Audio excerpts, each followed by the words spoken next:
I hope you're having a great day. Well, today I want to teach you something. I want to teach you the power of visualization. Now, we've spoken about this. Now, I call visualization or imagination a very powerful drug beyond medicine. Now, when I say beyond medicine, this is not a replacement for your doctors, for your chemotherapy, for your radiation, for your pills, or anything like that. It is how you can use your imagination or visualization to help you heal anything in your life. It could be a disease that you're going through, it could be a financial issue, it could be a relationship problem, it could be a problem at work. Whatever it is that is not going well for you, you have the power to use your imagination through a process called visualization. Now, a lot of people make it complicated, but it is extremely simple. And the only reason why people don't do it and use it is, one, they don't have faith in it. So if you don't have faith in it, don't even try doing it. Two is they don't want to visualize or imagine because they're scared of disappointment. What if it doesn't happen? They're scared that they may fail, that they may visualize and have all this imagination, but what they're visualizing for may not come to them. So they don't want to face that disappointment, that rejection. They don't want to face that fear. And those are the limitations of human beings. The biggest limitation is fear.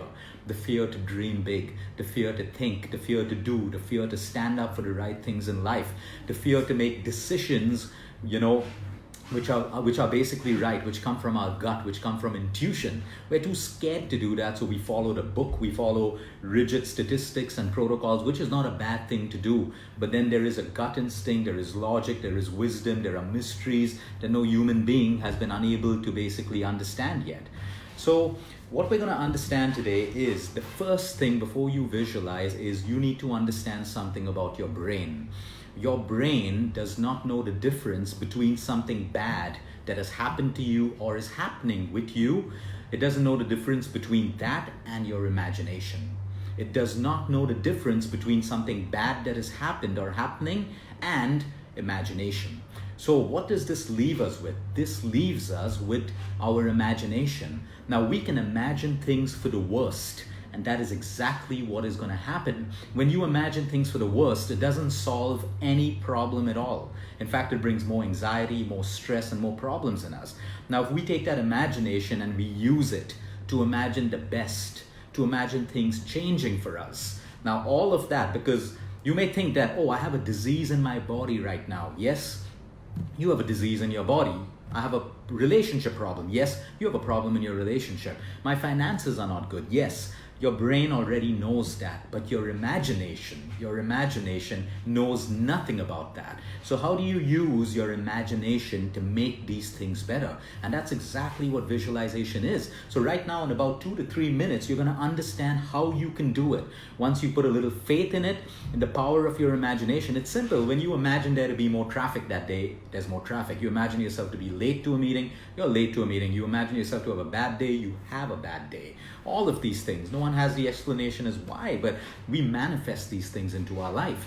So now say, for example, okay, we have person A with high cholesterol. Okay, cholesterol is not really a problem anymore today. So let's talk about a patient who has high blood pressure. Okay, the patient knows that he or she has high blood pressure. Now, how do we use imagination and visualization to change this? Take your pills, do your walks, eat good nutrition, all of that. You continue, listen to your doctors, all of that. Now, the visualization part. Now, the person has to start imagining that his high blood pressure is slowly coming down to normal. So you imagine that every time you check your pressure is coming down from 150 to 140, 140 to 130, 130 to 120. You keep imagining this. You keep imagining your doctor saying, good job. You keep imagining saying, hey, you don't need medicines anymore. The first part is to imagine what you want. Most people don't know what they want. They don't know what they want from relationships. They don't know how much money they want. They don't know about, what they want out of their illness or their wellness plans. They don't know. So first you need to imagine what you want. So it's very clear with high blood pressure, we don't want blood pressure. So we're going to imagine that our blood pressure is slowly coming down. Our body cells are coming together. Our heart's working. Our arteries are dilating the right way, and our blood pressure is coming down. Imagination. Draw a picture in your mind. Play a mental image of that imagination in your mind. To complete this process and make it visualization now, you also have to imagine that it has happened and now you no longer have blood pressure. So you imagine a startled look on your doctor's face saying, hey, Your pressure is back to normal. Let's check it tomorrow and day after and thrice in a week, and your blood pressure is normal. You need to imagine his expression on his face. You need to imagine the joy that you feel. You need to imagine yourself telling your friends all the story that, hey, I no longer have high blood pressure. I'm no longer on medicine. That completes the visualization process. Not just like a dream is completed with action. A dream remains a dream if there's no action. A dream is completed when there is action to make the dream into a reality. Visualization is complete when we already feel like we have achieved it. So whether it's a tumor, I have to tell you about this lady in Delhi. She had a tumor in her breast, and she started talking to the tumor in her breast every single day, talking in her imagination, being kind to it, not being aggressive to it, not seeing it as an obstacle. She started embracing the tumor in her imagination and talking to it and gently asking it to go and to go and to go, and it went. I know that woman watches all my videos, so she feels that she can reveal the story herself and her name to you. This is the platform that she's going to do it on. But what did she do? And she imagined that she would go for her next scan, and the doctors would say, hey, there's no need of surgery. Your tumor's completely gone. No need of any more treatment. And that is exactly what happened. Take a financial issue that you have in your life. We imagine the worst. We imagine the worst. Oh, I'm not going to be able to have money to do this. No amount of that negative imagination is going to change your situation. But now if you imagine that money is coming into your life, it's coming into your bank account, you get that promotion. Your job is not to worry how it happens. That is not your job, because the moment you start to overthink and think, your job is to only imagine how it's happening. What you want to happen. That's your job. And now you imagine that your bank account is at that figure that you want to see. Someone's just promoted you. There's more wealth coming into your life, how you're going to feel, what you're going to do with that money. You need to imagine how you want it to be and how it's going to be when it happens into your life. The same thing with a relationship. We imagine the worst for our relationships. There are fights, there are incidents that happen, and we only dwell and imagine on the worst. Instead of that, we imagine, even though things may not be good, we imagine the perfect relationship that we want, we want to be, how we want our partners to be, and how you would be when the relationship is perfect. And this is the power of visualization. Now, sometimes things don't happen that way. Maybe those things were not meant for you. So we have to realize in life that we cannot get everything that we want, but usually life has this thing of giving us the things that we really need. How many of us have wished for so many things in our life, and we may not have gotten it, but today when we look back, we're happy we didn't get it because we got something better. So imagination is powerful. You separate this activity in your brain. No matter what your brain knows about you, whatever bad has happened, it does not know the difference between that bad event and your imagination.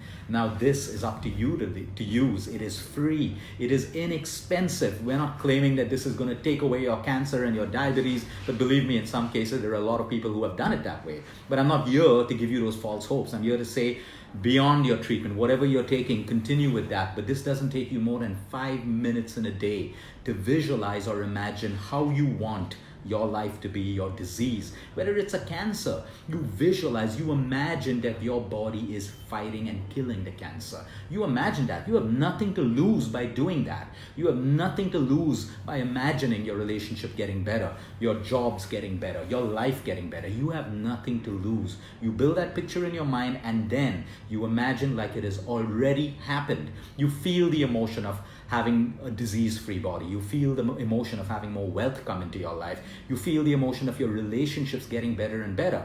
Rule number 1, do not worry how it's going to happen. The moment you judge the process, it is no longer imagination and visualization. So you may want to try this and teach your children the same thing.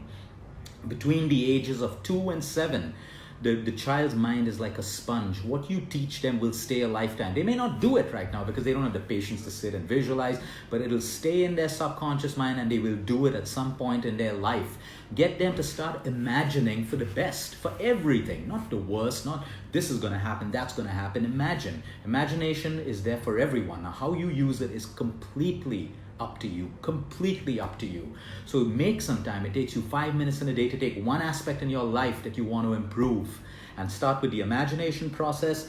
Complete it with feeling like it's already worked the way you want it to be. Feel that emotion, and that's how you complete the visualization model. Have a great day, everyone. Until next time, eat smart, move more, sleep right, and breathe deep. If this has worked for you, you've done it, share your experience. The whole idea of this is for people to see other people who have done it and get inspiration so that we all start doing these little things and stop making our lives more chaotic. Have a great day, everyone.